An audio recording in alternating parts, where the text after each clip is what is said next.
आंदोलनकारी संघर्ष मोर्चा की ओर से कोर कमेटी यहाँ पे बैठक की गई है, तो आइए जानते हैं कि बैठक करने का क्या कारण है।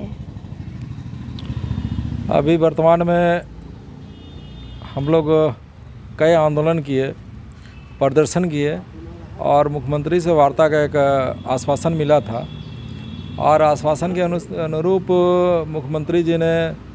वार्ता के उपरांत आंदोलनकारियों को आश्वस्त किया कि आप लोगों का जो समस्या है उसका समाधान के लिए हम त्रिस्तरीय वार्ता करेंगे।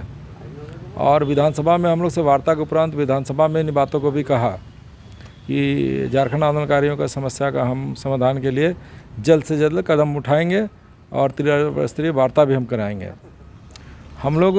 29 दिसंबर को झारखंड बंद कॉल किए थे, उसको हम लोग वापस लिए और मुख्यमंत्री जी के आश्वासन पर हम लोग विश्वास किए कि आंदोलनकारी का बेटा है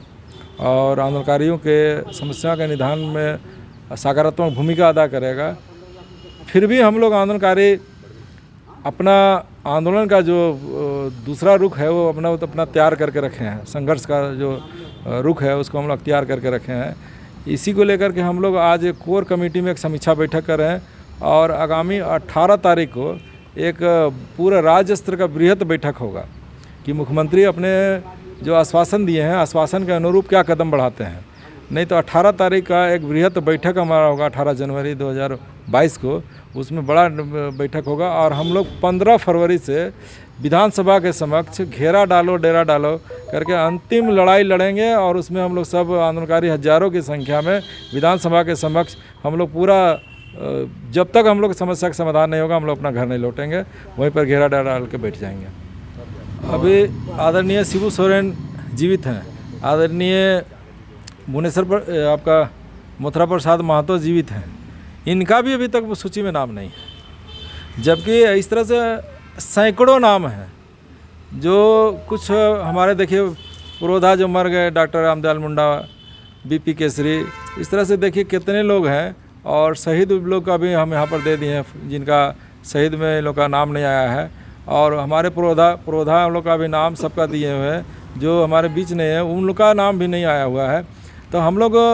मुख्यमंत्री से जो वार्ता करना चाह रहे हैं उसमें कह रहे हैं कि एक एक आंदोलनकारियों को जो हमारे जीवित है और जीवित नहीं भी हैं और दूसरा नियमावली में भी संशोधन करने की बात कहे हैं कि उसमें नियमावली में इस तरह संशोधन करे कि जो हमारे नेतृत्वकर्ता जिनकी नृशंस हत्याएं हो गई है उन लोगों को भी शहीद का दर्जा देते हुए वो सबको भी आपका चिन्हितीकरण का काम, सम्मान देने का काम, पेंशन देने का काम,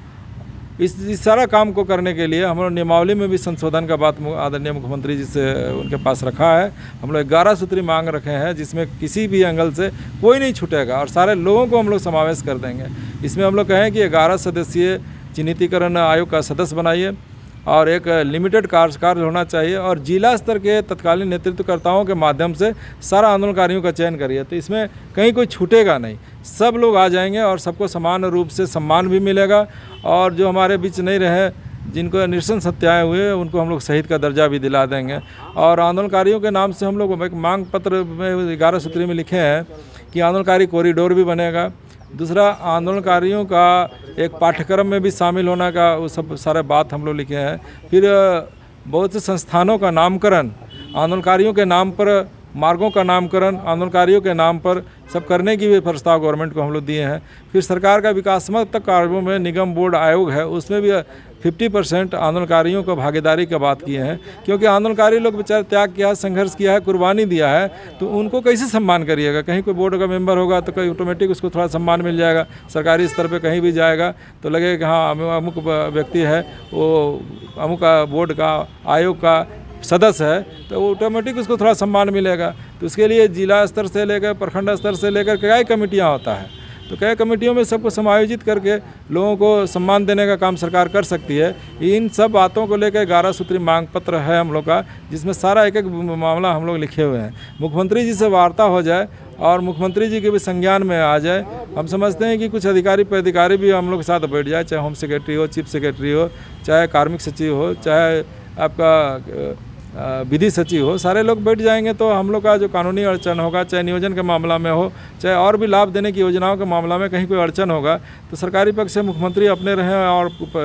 सरकार के कोई प्रतिनिधि मंत्री को भी रखें और साथ में पदाधिकारी भी रहें और हम लोग आंदोलनकारियों का टीम रहे और उसमें वार्ता हो जाए और उसके बाद एक फाइनल हो जाए और फाइनल हो जाने के बाद में उसको कैबिनेट से आप पास कर लीजिए। आप पास करके उसको नहीं होता तो आप असेंबली से अप्रूव करा करके उसको लागू कर दीजिए।